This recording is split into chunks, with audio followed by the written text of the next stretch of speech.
بسم اللہ الرحمن الرحیم۔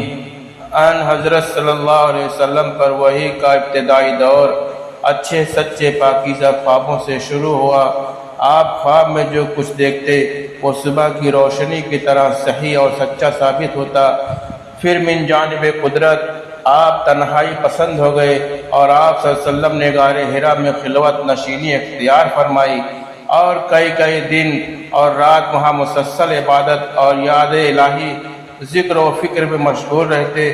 جب تک گھر آنے کو دل نہ چاہتا توشہ ہمراہ لیے ہوئے وہاں رہتے۔ توشہ ختم ہونے پر ہی اہلیہ محترمہ حضرت خدیجہ رضی اللہ تعالیٰ عنہ کے پاس تشریف لاتے اور کچھ توشہ ہمراہ لے کر وہاں جا کر خلوت گزین ہو جاتے۔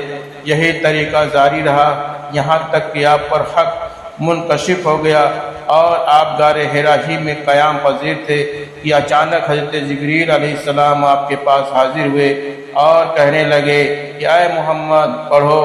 آپ فرماتے ہیں کہ میں نے کہا میں پڑھنا نہیں جانتا۔ آپ صلی اللہ علیہ وسلم فرماتے ہیں کہ فرشتے نے مجھے پکڑ کر اتنا زور سے کھینچا کہ میری طاقت جواب دے گئی۔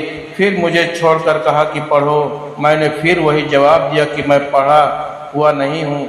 اس فرشتے نے مجھ کو نہایت ہی زور سے بھیجا کہ مجھ کو سخت تکلیف محسوس ہوئی۔ پھر اس نے کہا کہ پڑھ۔ میں نے کہا میں پڑھا ہوا نہیں ہوں۔ فرشتے نے تیسری بار مجھ کو پکڑا اور تیسری مرتبہ پھر مجھ کو بھیجا۔ پھر مجھے چھوڑ دیا اور کہنے لگا کہ پڑھو اپنے رب کے نام کی مدد سے جس نے پیدا کیا انسان کو خون کی پھٹکی سے بنایا۔ پڑھو آپ کا رب بہت ہی مہربانیاں کرنے والا ہے۔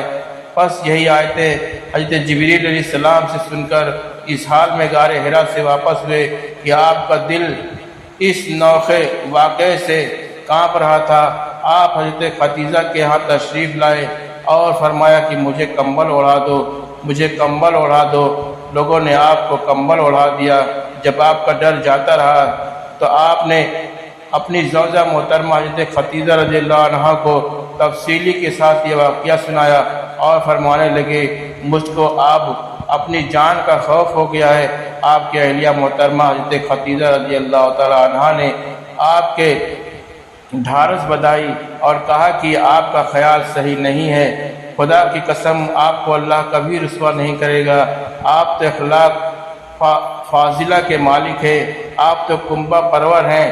بے کسوں کا بوجھ اپنے سروں پر رکھ لیتے ہیں۔ مفلسوں کے لیے آپ کماتے ہیں۔ مہمان نوازی میں آپ بے مثال ہیں اور مشکل وقت میں آپ امر حق کا ساتھ دیتے ہیں۔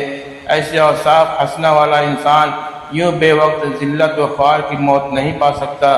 پھر مزید تسلی کے لیے حضرت خدیجہ رضی اللہ عنہ آپ کو ورقہ بن نوفل کے پاس لے گئی جو ان کے چچا زاد بھائی تھے اور زمانے جہالت میں نصرانی مذہب اختیار کر چکے تھے اور عبرانی زبان کے کاتب تھے۔ چنانچہ انجیل کو بھی حسب منشا خداوند عبرانی زبان میں لکھا کرتے تھے۔ انجیل سریانی زبان میں نازل ہوئی تھی، پھر اس کا ترجمہ عبرانی زبان میں ہوا۔ ورقہ اس کو لکھتے ہیں جو بہت بوڑھے ہو گئے تھے، یہاں تک کہ ان کی بینائی بھی رخصت ہو چکی تھی۔ حضرت خدیجہ رضی اللہ تعالیٰ عنہا نے ان کے سامنے آپ کی حالت بیان کی اور کہا کہ اے چچا زاد بھائی اپنے بھتیجے محمد صلی اللہ علیہ وسلم کی زبان ذرا ان کی کیفیت سن لیجئے۔ وہ بولے کہ بھتیجے آپ نے جو کچھ دیکھا ہے اس کی تفصیل سناؤں۔ چنانچہ آپ صلی اللہ علیہ وسلم نے از اول تک آخر پورا واقعہ سنایا۔ جب سن کر ورقہ بے اختیار ہو کر بول اٹھے یہ تو وہی ناموس اور معزز راز دن فرشتہ ہے جسے اللہ علیہ السلام پر وحی دے کر بھیجا تھا۔ کاش میں آپ کے اس عہد نبوت کے شروع ہونے پر جوان عمر ہوتا، کاش میں اس وقت تک زندہ رہتا جبکہ آپ کی قوم آپ کو اس شہر سے نکال دے گی۔ رسول اللہ صلی اللہ علیہ وسلم نے یہ سن کر تعجب سے پوچھا کہ کیا وہ لوگ مجھ کو نکال دیں گے حالانکہ میں تو ان میں صادق و امین و مقبول ہوں۔ ورقہ بولے ہاں یہ سب کچھ سچ ہے، مگر جو شخص بھی آپ کی طرف امر حق لے کر آیا لوگ اس کے دشمن ہی ہو گئے ہیں۔